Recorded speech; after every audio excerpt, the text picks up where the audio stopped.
L'attaquant de 24 ans jouera désormais sous les couleurs du Real. Il a signé pour 6 ans un transfert de 100 millions d'euros. Il s'agit de chaque histoire. Merci. Une quinzaine de minutes.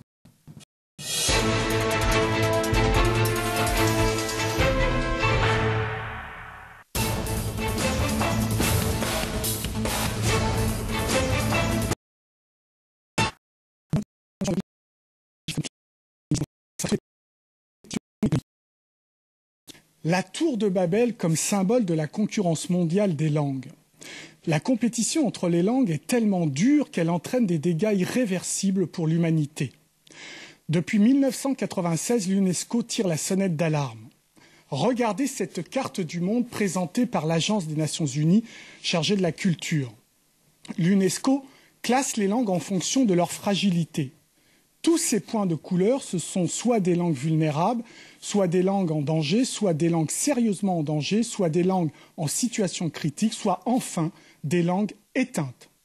Sur les 6000 langues parlées actuellement, 43%, soit environ 2500, sont menacées de disparaître dans les prochaines années. Contrairement à une idée reçue, l'Afrique, qui concentre environ un tiers des langues parlées, n'est pas le continent le plus exposé. 10% seulement, pourrait-on dire, des langues sont menacées de disparaître d'ici un siècle dans ce continent.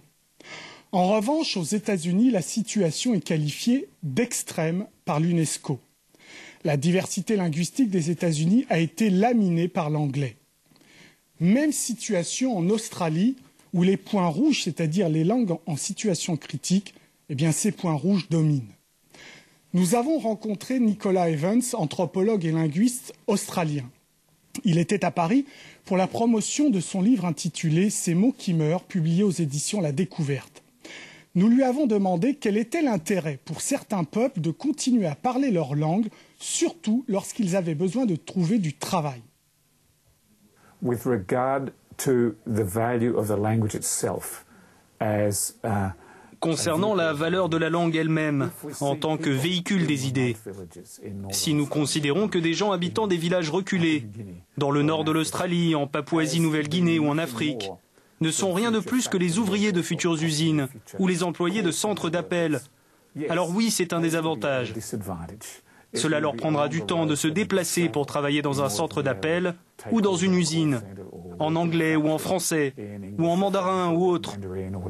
En revanche, si nous envisageons l'avenir économique par rapport à ce qu'ils sont, à ce qu'ils savent, à leur expertise en gestion de la forêt ou des ressources écologiques, qu'eux et leurs ancêtres ont exploré et utilisé depuis des siècles, des millénaires, alors la problématique est différente. Ils sont des experts qui connaissent par exemple des espèces d'arbres encore inconnues de la science occidentale. Donc si nous adoptons une autre conception de l'avenir économique, beaucoup plus diversifiée, plus localisée, alors beaucoup de ces soi-disant conflits linguistiques disparaîtront.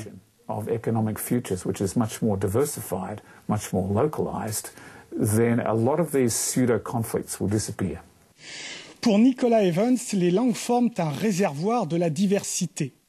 Un réservoir qui permet de trouver de nouvelles solutions pour l'humanité lorsque celle-ci est confrontée à des problèmes politiques, économiques ou environnementaux. Il arrive même que les langues rares soient à l'origine de découvertes scientifiques majeures. Un exemple, la zoster, un cas unique au monde d'une algue sous-marine comestible pour l'homme. Cette plante aquatique fait partie de l'alimentation des Séris, une très vieille communauté de Basse-Californie au Mexique. Sans la rencontre avec des linguistes qui parlent la langue Séri et cette tribu, cette immense découverte n'aurait pas eu lieu. C'est le résultat de l'observation de la nature par un groupe ethnique particulier, par des gens qui parlent une langue particulière pendant des siècles, voire des millénaires. Des personnes qui ont dû se battre pour survivre. Les Séris, par exemple, vivaient dans le désert. Dans ces conditions, il n'est pas facile de trouver quelque chose à manger. Ils ont donc attentivement étudié les migrations d'oiseaux qui, à chaque saison, viennent plonger dans la mer pour se nourrir d'algues sous-marines. Cela représente des ressources alimentaires potentielles pour l'humanité à l'avenir. car nous sommes confrontés à une crise des terres arables. Grâce à leurs observations, grâce à leur science, nous serions en mesure d'exploiter la mer. Je tiens à souligner que personne ne savait cela avant qu'un dialogue ne s'établisse entre les anthropologues linguistes et les séries. Et cela donnera peut-être lieu à la publication d'articles dans des revues scientifiques. Mais c'était complètement inconnu de la science occidentale, ou même mondiale avant cela.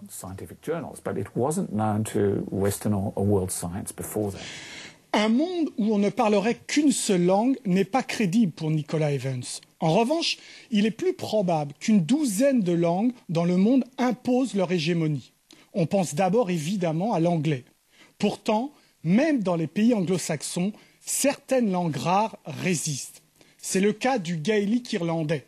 Le problème, c'est que la résistance de cette langue coûte cher au gouvernement, comme le montre l'enquête sur place de nos journalistes Juliette Hiller-Meyer et Anne-Sophie Pellegris. La langue des O'Brien est menacée de disparition. L'UNESCO classe le gaélique irlandais parmi les nombreuses langues en danger. La famille O'Brien vit à Furbo, dans le comté de Galway, sur la côte ouest de l'Irlande. Cette région est un Gaeltacht, où le gaélique irlandais ne relève pas du folklore, il est pratiqué quotidiennement. Nous utilisons